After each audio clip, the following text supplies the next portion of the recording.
Welcome back to Shine In and Out, the space where science meets soul. I'm your host, Sammy Stoltz, and today I'm joined by Anna Van Atmill, the founder of Wandering Roots. Anna leads adventure retreats for women all over the world and teaches entrepreneurs how to design their own profitable retreats. Her belief is simple but powerful. Travel and community aren't just about seeing new places and meeting new people. They're about discovering new parts of yourself. We'll dive into how making big life changes doesn't mean starting over, why traveling with strangers can be so transformative, and the surprising science behind how adventure reshapes our minds and bodies. Let's jump right in. Psychologists describe something called the stranger effect, and it's really interesting. So when you're meeting people in unfamiliar contexts, it can actually help you drop the masks that you usually wear in society based on people's expectations. So without that history of people knowing who you were, your social brain can reset and become who you are or who you want to be. Traveling with strangers, as you may have encountered, creates these rapid, deep bonds that almost don't make sense. And that's because oxytocin, the hormone associated with connection and love, actually rises when we share these vulnerable new experiences, especially in challenging environments that we haven't been introduced to before. So that's super cool too. Okay, Anna, so wonderful to have you here. Thank you for having me. So I want to start with what inspired you to be where you are today, leading Wandering Roots and women into these types of incredible experiences. Sure. It was kind of a long road, so just give you some cliff notes, but I worked in a molecular diagnostics lab for 13 years, and for the last Ooh. half of that, I was given the opportunity to be a entrepreneur with no financial risk. I started a lab for a company. They hired me, I built it, hired the staff, bought the equipment, whatever. I also, at the same time, 6 months into it, had to have neck surgery. I was in a couple car accidents as a kid, and it just caught up with me. And so I couldn't do anything. I was in a neck brace for 4 months, couldn't drive, couldn't work, never paused ever. Up until that point, I was 28. And so I had this moment of realizing I had more financial and career, sort of like climbing the ladder success than I ever thought possible. But I was wildly bored, and I was just falling out of love with it. And I had a lot of guilt and shame about not being more grateful for it. But I also had this moment of clarity of if I can have this much success in something I'm not jazzed about, imagine the success I could have if I was passionate about it. And so I also, at the same time, really got into yoga because I was dealing with some chronic pain post surgery, and I didn't want to live the rest of my life that way. So I took yoga teacher training because I really got into the mental benefits of it. And I realized that I had never been in a room full of strangers, 11 strangers that were loving and supporting each other for who they are and not who they're trying to be. And I thought I could create that same vibe by hosting a retreat and start teaching yoga and creating experiences all over the world. And that was the culmination of those two things was how it happened. That is beautiful. Beautiful. I Thanks. understand the pull of science and the soulfulness. That's what I'm all about, Yeah. trying to find that happy medium. It sounds like an incredible start, but even more powerful that you were able to understand yourself enough to know that it wasn't your end game or your purpose. Yeah. That is really Yep. awesome. Starting out, I'm just curious, did you feel a sense of nervousness being the leader of such things? Because I, as a hostess, if you will, always have that sense of, is everybody comfortable? Is everybody happy? Yeah. So definitely I've done it. I'm going to Italy in a week to host in the Dolomites, and it will be my third retreat. I've been doing it since 2018. And I remember in the first year getting nervous about it's sort of, yeah, it's like an overnight event. So you want everything to go well. You want everybody to have a good time. But I think with enough experience, it's not that I don't learn new things or get good feedback where I make changes, but it is that I am confident. And that one, it's never that big of a deal. I don't have to take myself that seriously. We always figure it out. But also, when I was in yoga teacher training, one of my teachers told me, remember that you can't take some of us had been practicing for like a decade or whatever, and like you can't take 10 years of your experience and fit all of the lessons into a 60-minute class. It's just impossible. And also, people are on their own journeys and they're going to get what they need to get at that point in that moment. So for me, I can do whatever I want, but like they're still ultimately responsible for their experience and they also are way more attuned to what they need. So I don't get caught up with that. I like to make myself approachable in case there's something that I could do to make their experience better. But other than that, I don't waste too much energy on it anymore. Great. I love that perspective. I think about doing such things like creating an environment where people are growing together, being vulnerable, some type of, retreat or, I don't know what the word would be, congregation. But yeah, I really like what you said about people being responsible for what they get out of it. That is huge in everything, Yeah. everything. So how have you seen examples of this full transformation of these women coming in versus the women that come out of your transformative retreats?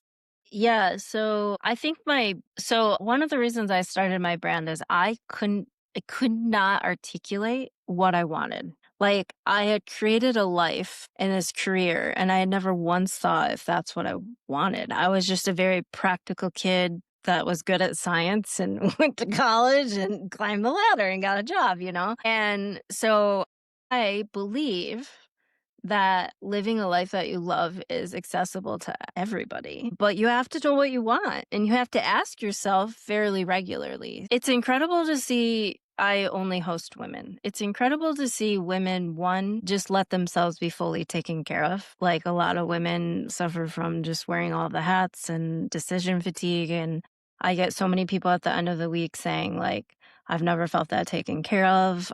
This has, filled my cup and all of that. I get some women that are in the later ages, 60s, 70s, that like have never done anything for themselves. They've always put themselves last. And like they're kind of fine, like feeling empowered on that level. Also, like you see yourself the way other people reflect you back. Hmm. So a lot of your friends, families, whatever, have you in this box. And it's not necessarily intentional or wrong, but it's usually very easy for these women to connect quickly and deeply because it's usually a lot easier to tell a stranger your deep dark secrets than it is your, Isn't that you know, wild? anybody else. Yeah, it is. And it's insane. I think it's beautiful, but also you should be able to tell anybody your deepest dark, especially the people you spend your time with. But like it is it's an intimate thing to go on a retreat and share space and feelings and experiences. I completely know what you mean about the box.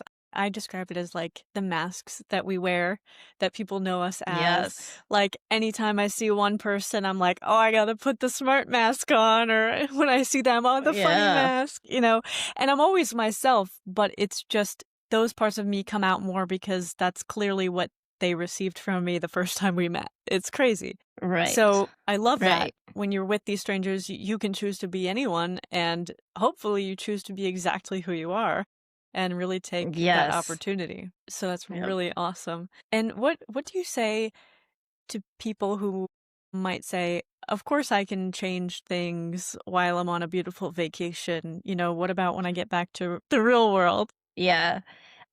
So I actually often say that I don't think you need to go on a retreat to make change or have transformation. It sometimes makes it easier to go away, be in a different environment, be surrounded by like minded people that are supporting you and encouraging you. And then also not being next to like your dishwasher or your laundry machine or whatever, just like, taking some of the distractions and responsibilities off your plate. I think that for me, environment is the biggest impact on my habits and how I spend my time. And so I always say I love Vacation Anna. I wish she was around all the time, but like she creates more space for just reflection. And a lot of inspiration for me comes on like a hiking trail several hours in and a beautiful vista, not when I'm dying at my desk reading content. And so Uh-huh. I find a lot of like healing and creativity in nature and exploring new places and pushing myself and out of my comfort zones. For me, travel has always been that. Sharing it with other people has also been great, but I also love solo travel and quiet time. So, again, I don't think you need to go away, but I think sometimes it can allow for a maybe a bigger shift. And then I create journal questions daily and I try to get them to be intentional about what was the best part of this week for you. Can you incorporate it when you get home so that one there's a Mm. more of an integration when they get home, but also like you can carry some of this with you. It doesn't have to just be when you leave. That's great. That's great. I do think there's such a power in being around like-minded people. It just Yeah. has this momentum effect where you're able to go in this Yes. beautiful cycle of change so quickly. And what you said about the hiking and the wisdom that comes to you, that is where I go. I, at least once a week, have to have a nice long hike, Yes. just, be in nature. Mhm. But you're completely right about making yourself uncomfortable being the impetus of so much beautiful growth. And in my experience, it has been all of my growth really in the moments that I was uncomfortable or, didn't want to do something but made myself do something. And I was always so glad that I was. Yeah. And when you were talking about the environment being so impactful, vacation, Anna, and whatnot,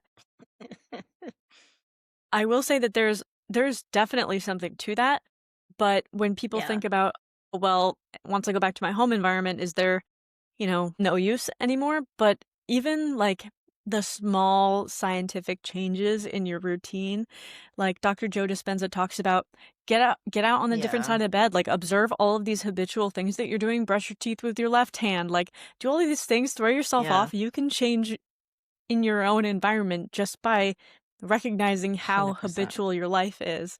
Um, Yeah. and I think that that's arguably just as powerful if you don't have the luxury of being able to go on a vacation at the time, but you're ready to make some changes. Yeah. I 100% agree. I love Dr. Joe. I love Yeah, like he's yeah, great. it's got a So great yeah. I love to hear that you also gain things from your retreats because it is you working, but you're Yeah. not, stressed about things. You're able to like be a part of it and you're growing and learning with these people. And that is Mhm. so beautiful. I cannot think of anything better to do with my time. That is so Yeah. great. It's rewarding. Yeah. I find a lot of purpose in it. And do you find a lot of the people that come to your retreats like form these lifelong bonds with one another because it's so transformative? Yes, people keep in touch, hook up and hang out post-retreat. I have quite a few ladies that come on one a year and decide on which one. It's almost like adult, like, summer camp of, like, which one are you going on, and they'll get to see each other. It's really beautiful, and I like seeing them again too, so it's lovely. That's so great. That is so great. So as far as transformation goes, do you have any stories that really just struck you as like, whoa, we are making huge changes in only a few days here? I had one woman that quit her job before she got home. She was just like, "This is not for me, and I don't want to come home to it." She just lives like Wednesday and flew home on Saturday. I had a woman that has cerebral palsy, and she called me before the retreat to make sure that she could participate if we brought her walker and her handicap sticker. And we went to Olympic National Park, and it took some team effort in some areas, but she sobbed at the end of the week that she wouldn't have been able to experience it without the group, and it was really beautiful seeing everybody come together and support her. And I as somebody that had some physical, like, humility with, like, wearing a neck brace for a while and dealing with chronic pain, like, it was such a beautiful reminder to love your body and its ability in whatever capacity you're currently in, whether that's aging, whether that's injury, whether that's whatever. Those humbling types of experiences teach you so much empathy and compassion for not only other people, but for yourself. And I like, that probably one of my favorite, honestly, retreats and moments.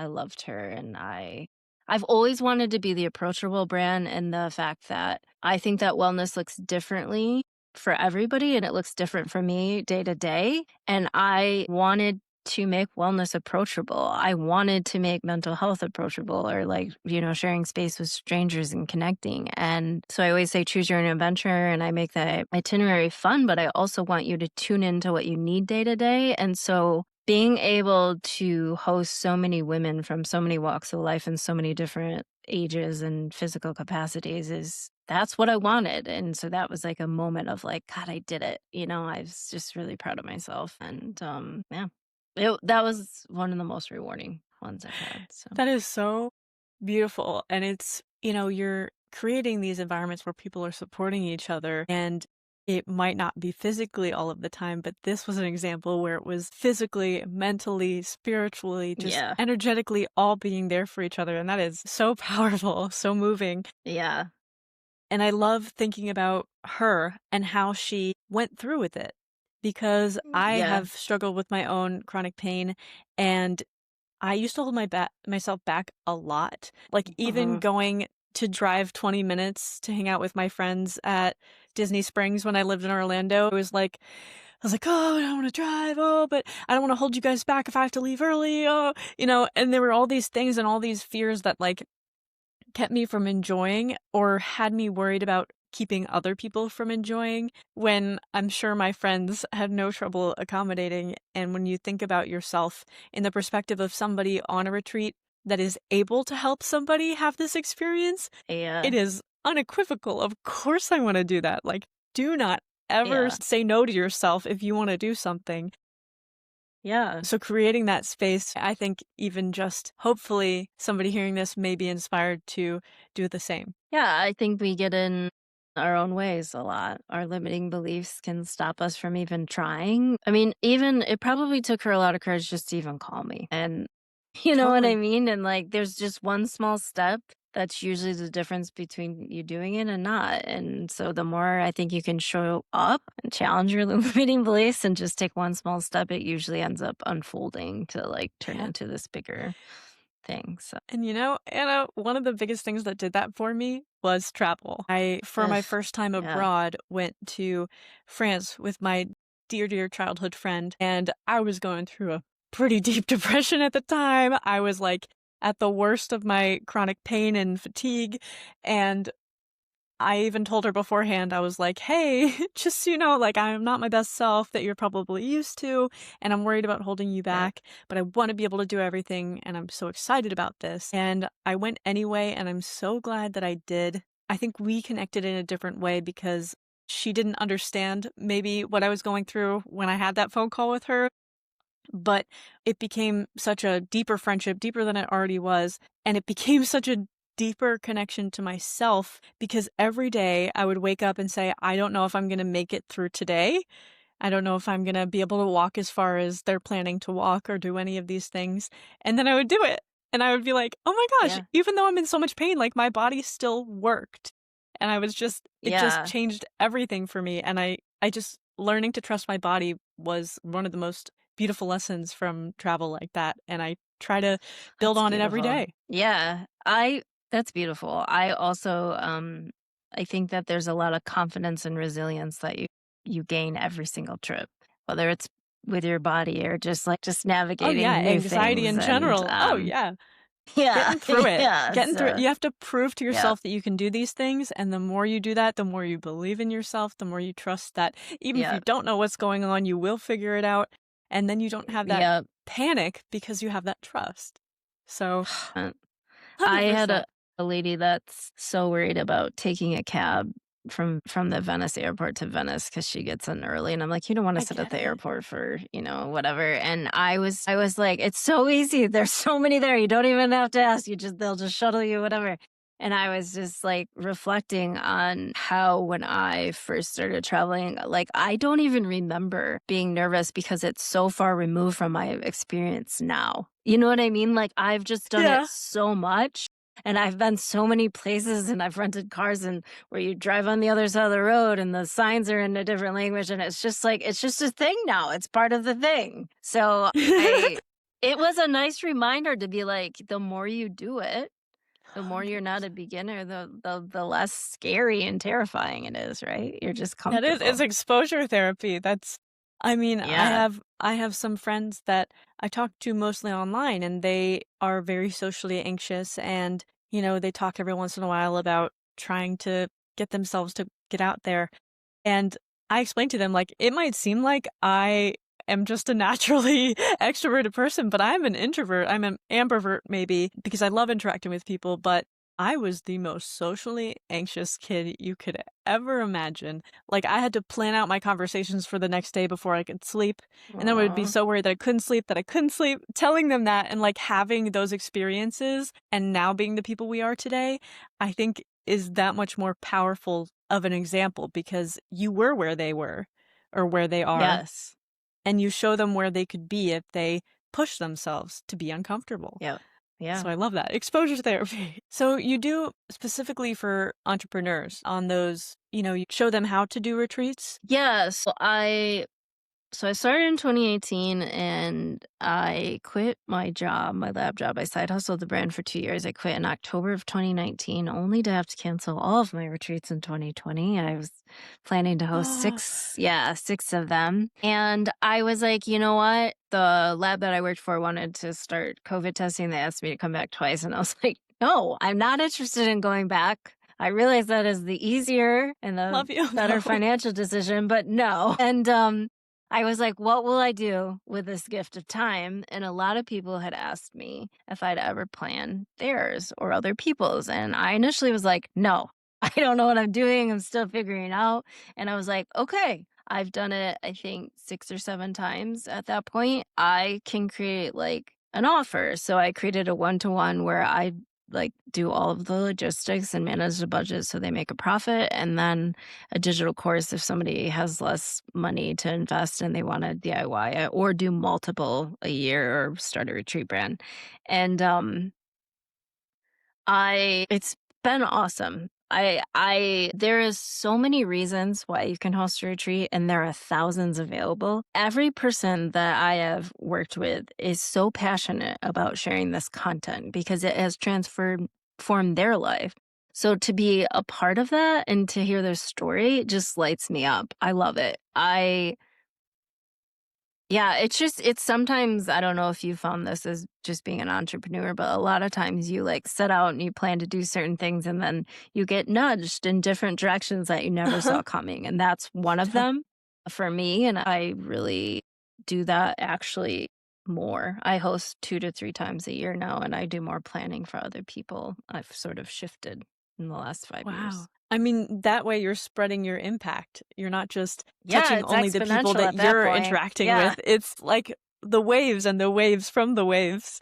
So that Yeah. is, of course, that's higher purpose, right? It always Yeah. brings you to spreading it further. So I'm curious about how you find that balance between, the fun, the activities, and the reflection time, the growing time, the Yeah. getting deep. Yeah. So I, as a seasoned host, I make sure there's 3 to 4 hours of downtime per day, usually in the afternoon before we have our final meal together, because it is a marathon, not a sprint. Even if you're doing a long weekend, like a 3 night instead of a 6 or 7 night, like usually do now, it's a lot of work. It's a lot of energy. And I also never host alone. I've had a photographer and a personal chef on every single one of my retreats. And I make sure that for me, the ratio host to guest is about 3 or 4 to 1. So I never host a group bigger than 10 to 12. And so, okay, I hope this answers your question the best. But like most new hosts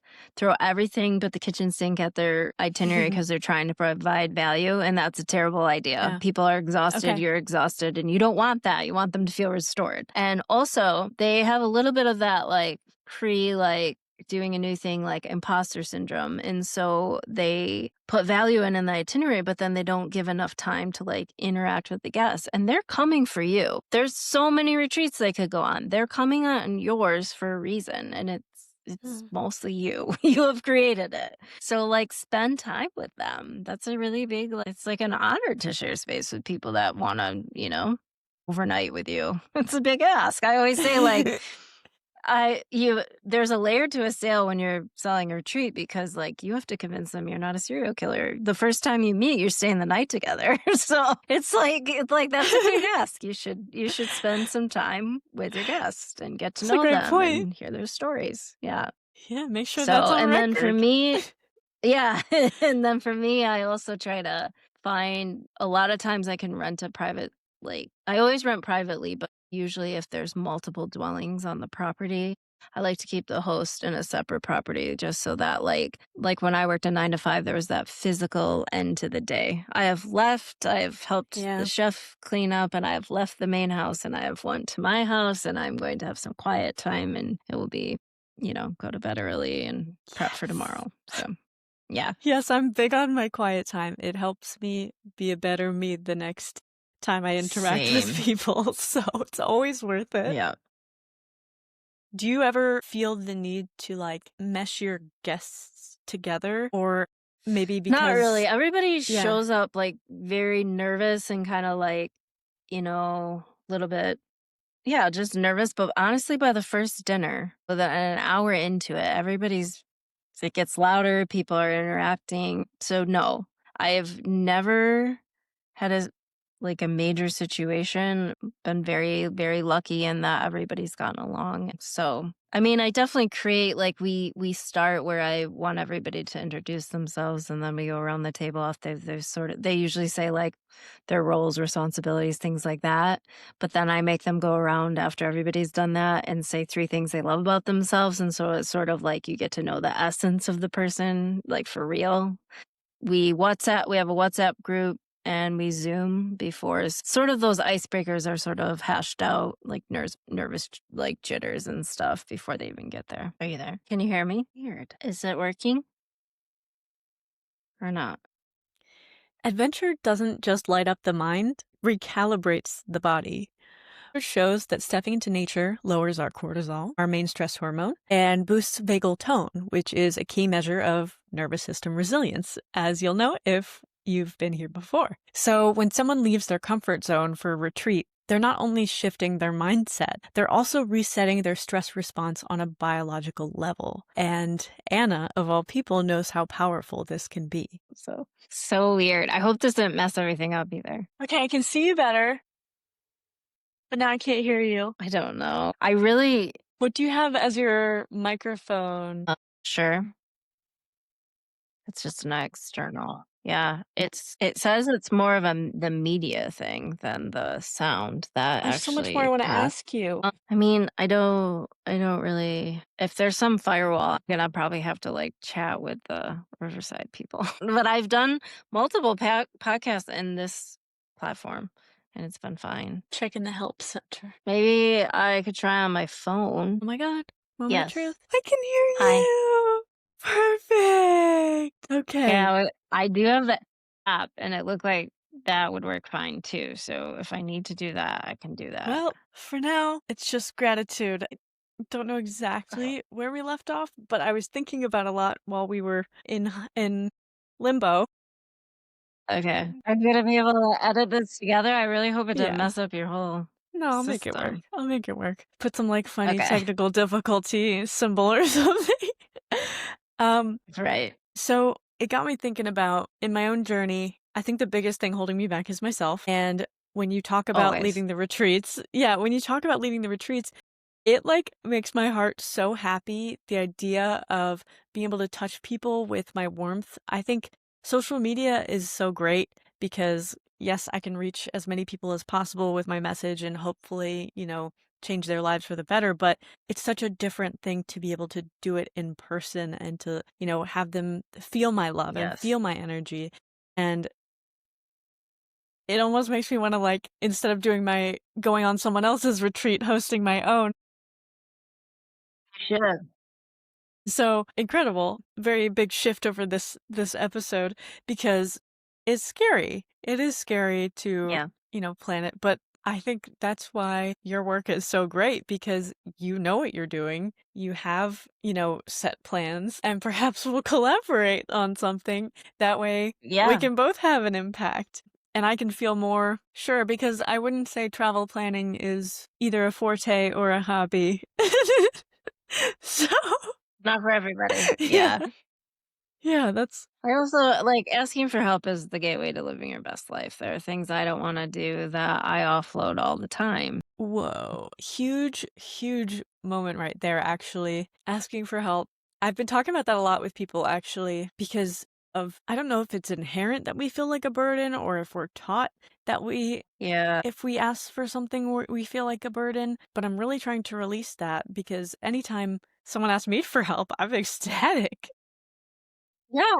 And I think people generally love to help. So, I do too. And I think like if you're going to start a business or start hosting, like, people that have been in your shoes before know how scary and how hard it is. And they want to help you. And they probably leaned on others. So they want to pay it forward. And it's just turns into this sort of like, beautiful thing when we do ask for help. So I yeah. agree with you too. I don't know if it's like feeling like a burden or feeling like I must have it all figured out on my own. Mm. It's like a maybe a little bit of both, but it's a undoing that I think is worth my while, and I've been doing it for a while. That is true because I have so many things going on and I care so much about this business, but I'm also taking classes, applying to PhD programs, working full time in Yeah, a neuroscience lab, like doing all of this. And it would be great if yeah, I had, outsourced help to edit videos and stuff, which is not part of my passion and purpose. yeah, But I almost feel like I tell myself that I need to have these skills or that I need to start from grit and it needs to be super difficult for it to yeah. It doesn't need to yeah, be hard. you're so right. It In can be fact, fun and yeah, if exciting. I make it easier on myself and anticipate that I'm investing in myself by doing so, and in the Yeah. company, of course, then there should be nothing holding me back from asking for help. You're completely right. Yeah, I like to think like if you can start to outsource, like what are the things you don't find joy in doing, or what is a task that even if you spent so much time trying to learn it, would the end result still not be something you're proud of? You know what I mean? Like there are things that like an expert is just probably like an electrician, maybe you won't burn your house down. Yeah, I yeah, know, or like but like an analogy like that. and they need to make their So livelihood too, so we're helping. yeah. Yeah, that is very true and some big food for thought. Big big flakes. So let's see. For someone who's listening and feels stuck, what comes to your mind as something that you would want to say to them to bring more adventure and more growth into their life? So I think that when you step outside of your comfort zone, like that's where the magic happens. That's where you like learn more about yourself. You know more about what you like and what you don't like. And when I had a really hard time figuring out what my next move, like I for a long time, I just knew I wanted to leave my job. I wanted to leave the lab, but I didn't know what I would go to, Yeah. and I didn't know what that would look like. So I just started journaling about what I didn't like and why I didn't like it. It made me get clearer on the things that weren't working for me. And then I started making lists of things that I kept saying no to because they sort of like, gave me Mm. like made me nervous, but I actually like wanted to do that. I wanted like so I started saying yes to anything that terrified me Yes. and that was on my radar for a reason. And I and then I also like quit the things that didn't serve me. So I stopped spending time with people that wanted to talk me out of it and thought I was having a midlife crisis. If I tried something and it didn't feel good, I tried to get clear about if it was because I was a beginner and it was clunky, or if because it just wasn't something that served me. And then I either pivoted if it was the first one, or kept going and trying, or quit. There's a lot of power in quitting the things that don't serve you. And I am in a habit of once a quarter asking myself what I want and journaling to the like minute detail of what my day would look like and mostly how it would feel. Freedom's a really big value. Yes. So I need to have agency over my own life and I also need to have space in my day. That's what it feels Yes. like to me. So yeah, I think the more you can get clear on what your values are and how they make you feel, and then what your values aren't and how they make you feel, and Totally. start making choices from there, you'll figure it out. But being stuck and being a little bit uncertain is part of the journey. Yeah, So don't just like quit, and completely because you feel stuck. totally. That's not a good way to live. I'm definitely getting clearer on what Yeah. I want. And when a friend comes to me and I'm like, "Oh, how's the job? Like, it's what you thought you wanted to do. Like, tell me about it. Do you like it?" And they're like, "No, I actually hate it." I'm like, "Great. Now you know what you You don't know. like." Now you Like, know. that's Yeah. great.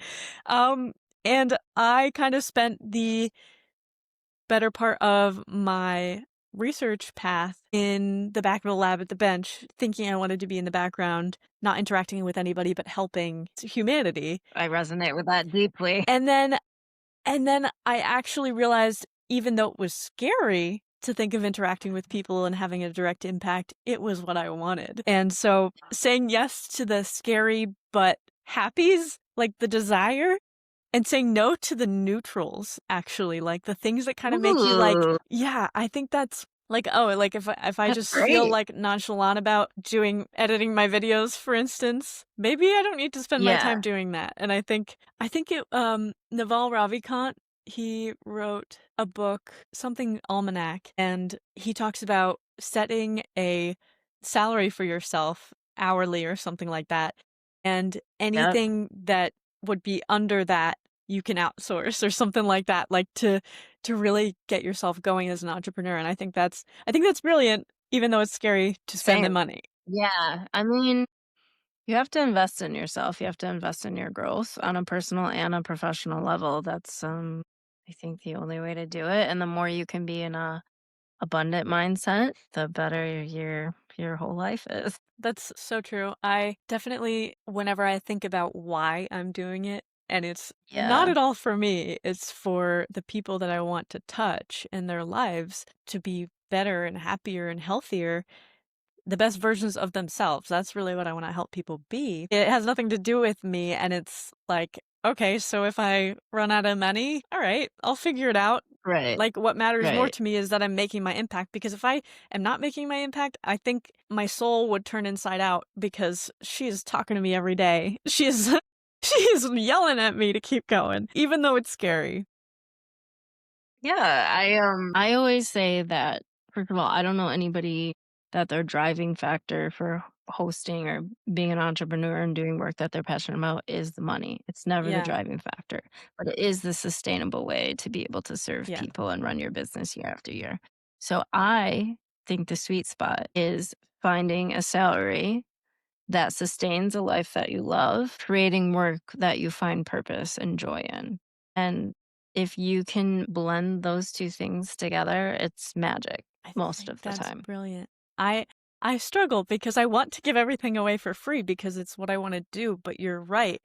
For me to do my best work, I need to have the income for the lifestyle that allows me to work in the way that I work best, and it's not 9 to Yes. 5. I have spurts in the No. morning, I need a break, I need, my nature time, my isolation, meditation, whatever it is, but Yeah. I work best when I work best, not on someone else's And clock. So being able to yeah. create my own schedule, like you said, that freedom is a huge deal. I know, especially with my physical limitations, I don't ever want to feel Yeah. like I'm not. I worked for a company for a minute there that was like, "Oh, you're only allowed to take one walk a day." And I was like freaking out, like I'm going to have to I'm going to have to sprint to make up for the 15 minutes. Like, Yeah. so yeah, it's about like the checking in with yourself, looking what your perfect day looks like. I think is a great, like, your daily life. And so many people, I realize, because I tell my clients, like, if you don't know what you want, there's no way you can get it. And everybody Right. comes to you dissatisfied, and you're like, hey, like, I understand you're dissatisfied, but do you know why? Do you know what you would change? And it takes a lot of Right. that time to go within, and I think journaling is one of the best tools for that. And if you hate journaling, sometimes this morning, even on my way to work, I was like, I had all this like energy pent up, and I just turned on the voice recording and was just babbling during my drive. And I came up with some great ideas and all of that stuff. So Yeah. it's just allowing yourself the space to have that constructive self time, I think. Yeah. Like, You can process in whatever way you wanna process. You can grab coffee with your girlfriend, you can journal quietly, you can voice memo yourself. I think that's no different than like, saying you figure out when you work best. Hate mornings. I absolutely hate them, and I sleep in, and I have 0 guilt about it. That's I work great. best at, like, noon and then, like, later, like, evening. Perfect. And I that's love it. the I no wanna be guilt. out during the day, I want a quiet, slow morning, and that's it. I love that. I think So I think the ideal version of each of our success is doing what we need without feeling the guilt. And yes, tap I into love what that. works for you. Doesn't have to look a certain way, right? Like, who cares what it looks like? How does it feel? So when you were starting out on this more spiritual, holistic type path with the yoga and everything, was there a time where you were afraid to go within and encounter that more subconscious version of yourself? Because I feel like Totally. I yeah, mean, growth is scary usually. They say most people describe yoga as sort of a peeling back the layers of the onion. So you're always yourself in different forms, but you're just getting deeper to the root of who you are. The more you are willing to go there, right? And I guess if you've had a very significant shift in your life, your mindset, you know that it's hard. You'll have to be super honest with yourself. You'll sometimes not get the support from the people that you thought were closest in your circle, which is really hard. But being on the other side of it, you know how much better it is to live that way and live more in your truth. So whenever I'm on the verge of like something, I do drag my feet. I'm always like, oh God, this is going to be hard. But I also will push myself because I know whatever's on the other side of it is worth it. And I'm very committed to just personal growth in general. I want to call out my own bullshit. yeah, I yeah. want to, like, live more in alignment with who I am as a being, not who I'm trying to be, but just as a being, and help that direct me and how I live and work. I think that's brilliant. For me, the bullshit is the blind spots. I know I've got them. Yeah. I know because I Yeah. can only see from my perspective. And being around people who value growth as well and are willing Ooh, to yeah. reflect to me what I need to do to grow those blind spots is such a gift. And I think so many people take constructive criticism so to heart and harshly because they think that they're criticizing you, but they're really Yeah. criticizing. I mean, what you said about the layers, my metaphor is you have like a gold nugget of a heart, and there's just layers of like mud packing on with whatever society's teaching Yeah. you, all of the pain that you've been through, and you gotta pressure wash that mud. It's not gonna Yeah. be fun. It's Yeah, gonna that's be icky. great. It's gonna shoot back at you. It's gonna be gross. Yep. But normalize it being hard, normalize it being scary to go within and Yeah. to really encounter yourself like that, and empower people to do it and do it together. Like, we're all growing together, Yeah. we're all being vulnerable. I want to create a community like that, and I'm so glad to have found you, someone who is doing that every day. So, thank you for the work that you do. No, it's same. Same to you. I think that we all are more alike than we're different, and we all want Yes, the best for ourselves and each other. The more people that are willing to do the work, are the better we're all going to be. So, 100%. yeah, I agree with you. Collective is better. Yes. Yeah, and I always say when I struggle with connection to someone or I find myself in a place where I don't feel close to somebody, I can always bring it back to every single person without fail wants to be loved. Everybody wants to be Or- understood. Everybody wants to be Yep. happy. Even if they don't believe they Hmm. deserve to be happy, they want to be, and I want them to be. So, yeah, I think with that, we will end on that beautiful note, unless you have any last things you feel like imparting upon everyone. Keep going. I believe in you. I think that's the difference. And thank you for having me, Sam. This has been a lot of Beautiful. fun. Or Samantha. I Yeah, don't even know Sammy. if I should shorten your name yet. Are we on this level? Oh, we're on this level. We've been through a lot together with these Yes. technical difficulties. We come out on the other side, though. We're living what we're talking. It's fine. Absolutely. It's been a real pleasure, and I hope to keep in touch, hopefully to formally announce and plan my retreat next Yes. year, early Here next for year, it. before August, before PhD programs begin. Be on the Sounds lookout. perfect. All right. I love it. Take care, Anna. Bye. Bye. Thank you so much for everything you shared with us today, Anna. Travel doesn't just take us somewhere new. It brings us closer to ourselves, our true selves. Anna's story shows us that change doesn't mean starting over. It means carrying your roots with you as they grow in new soil. If you'd like to design your own retreat, Anna does offer a free 2-week email series at moneymakingretreats.com. And if you want to taste the flavor of a Wandering Roots retreat without the stress of planning, you can check out her free DIY retreat guide at retreatsthatdon'tsuck.com. Thank you for tuning in to Shine In and Out. Until next time, remember, adventure isn't a luxury as much as it is a biological invitation to grow. Keep shining.